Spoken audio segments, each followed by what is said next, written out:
venus d'horizons différents, d'éducation hétéroclite, ont librement signé la charte de déontologie qui régit les obligations régaliennes des uns et des autres. Ces femmes et ces hommes qui composent aujourd'hui le gouvernement de mission ont pleinement conscience qu'ils doivent s'investir au quotidien pour accomplir la mission qui leur est dévolue, celle de conduire dans les délais les meilleurs le Gabon sur la voie de développement et œuvrer au plus vite au bien-être des Gabonais. S'agissant du gouvernement de mission, astreint à l'obligation de résultat que vous avez le grand privilège de conduire, cette appropriation est avant tout une épreuve, l'épreuve de la vérité des actions concrètes qui l'emportent sur la médisance, qui l'emportent sur la division, qui l'emportent sur la haine. Intervenant au nom de l'administration publique et privée, des forces de défense et de sécurité, le secrétaire général du gouvernement, Pacom Mobele Boubeya, a souligné quant à lui les réalisations et autres réformes dans la fonction publique. Monsieur le Premier ministre, je sais que votre ambition en cohésion avec celle du président de la République vise à mettre en place les 3 dimensions d'un État stratège qui commande tout d'abord de bien maîtriser son périmètre, ensuite de se fixer une vision à long terme et enfin de rénover en profondeur la définition et l'exercice de la tutelle pour la faire évoluer vers la supervision stratégique et le suivi de la performance. Je puis d'ores et déjà vous affirmer que la mise en place d'un système de pilotage comprenant tableau et livre de bord est en cours d'implémentation au sein de notre administration. Ce système permettra au président de la République, à vous-même, de suivre au quotidien et en temps réel le niveau d'exécution des 159 actions du plan stratégique Gabon émergent, les niveaux de décaissement, les blocages et les causes, les acteurs impliqués ainsi que les personnes affectées à la gestion de chaque action. Si dans l'ensemble, la fonction publique gabonaise opère dans la douceur sa mutation structurelle, les hommes sont un défi dans l'immédiat. Aujourd'hui, Monsieur le Premier ministre, les résultats remarquables enregistrés par plusieurs départements ministériels dans l'exécution de leur programme de travail ministériel depuis 2009 sont un signe de la motivation des équipes à relever le challenge de l'émergence. À la suite du gouvernement et des autres corps de l'État, le Premier ministre, chef du gouvernement Raymond Ndongsima, s'est également plié à l'exercice en situant les perspectives de son action à la tête de la primature. Charles Oganda Maganga. Au témoignage de l'action gouvernementale, le Premier ministre Raymond Ndongsima n'a pas manqué de fustiger les dysfonctionnements qui entravent l'action des services et des pouvoirs publics avant de tracer la voie à suivre pour pallier aux anomalies constatées l'année écoulée. Le gouvernement s'est fixé comme objectif en 2013 de procéder dans les prochains mois au règlement des rappels consécutifs à cette opération. Il s'agira donc de dégager des ressources conséquentes et d'établir un programme de paiement et d'appurement des sommes dues aux agents publics. Dans la même perspective d'une utilisation rationnelle des ressources humaines de l'administration, j'instruirai dans les prochains jours tous les ministres d'ouvrir dès le 15 janvier dans leurs départements respectifs des registres de recensement des personnels sans affectation et non employés. Ce recensement visera à procéder à leur redéploiement au regard des besoins de l'administration. Car je rappelle que beaucoup de fonctionnaires ne travaillent pas parce qu'ils refusent aussi de rejoindre leur poste d'affectation, en violation de leur texte d'intégration qui dit qu'ils sont appelés à servir partout où besoin sera.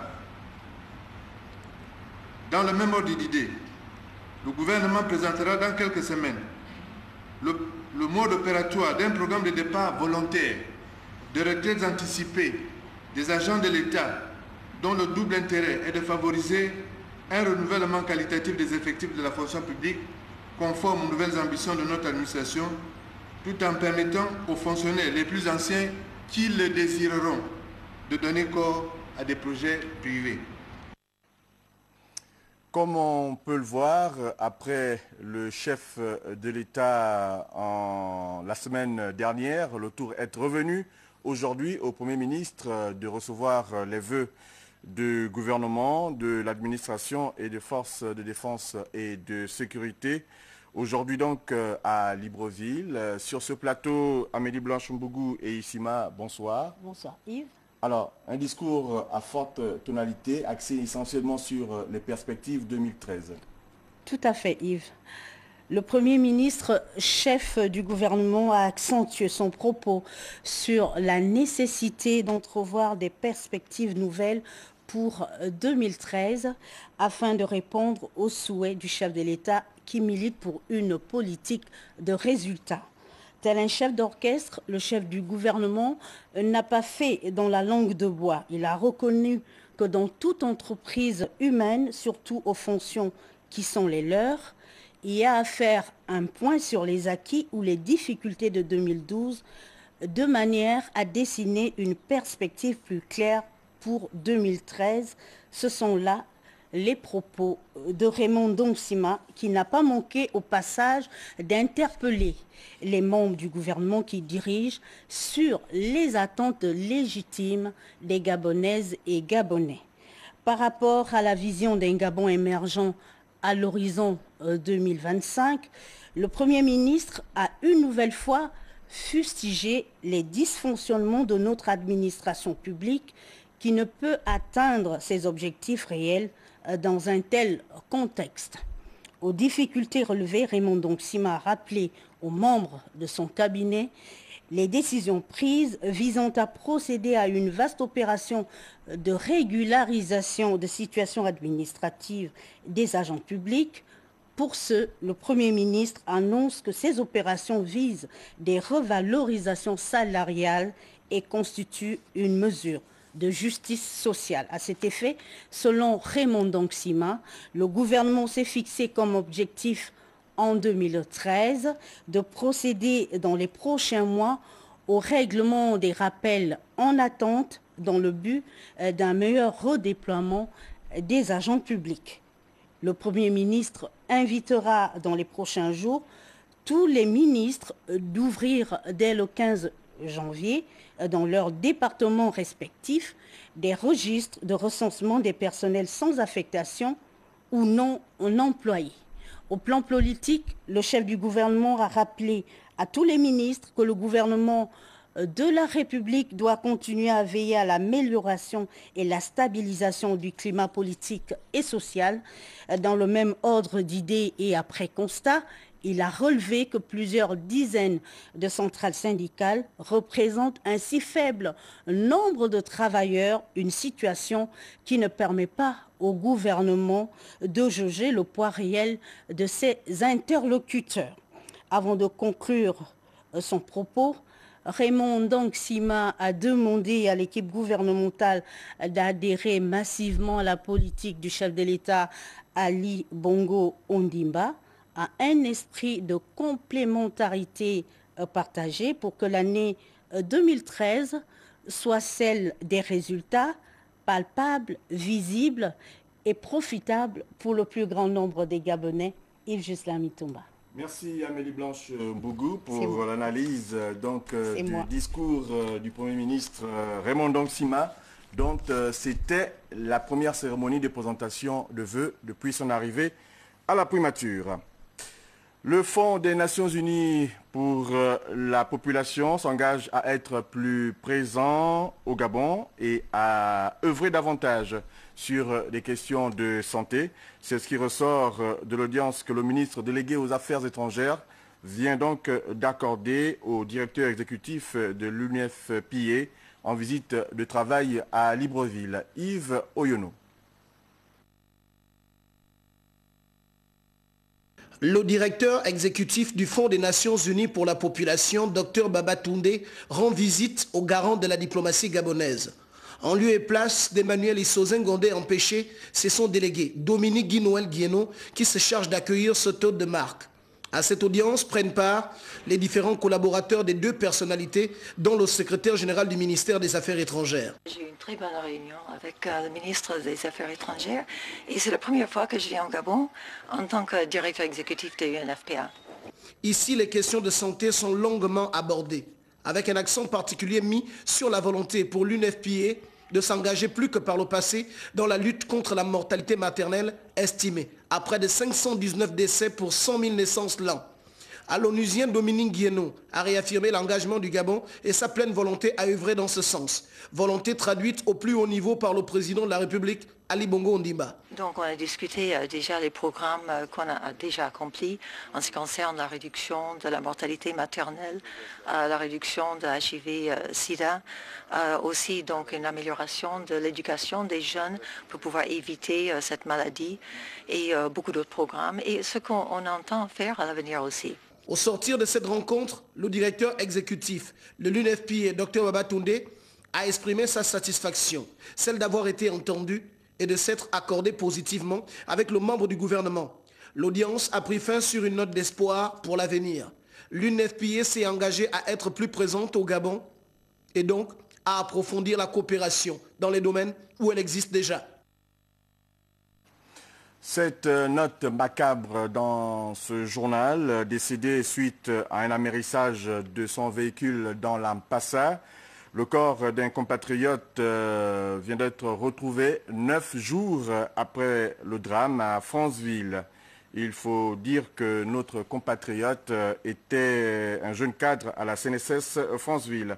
Les détails de cette actualité triste avec Jacob Moukwangi et Fabrice Limbumba, Gabon Télévision Franceville.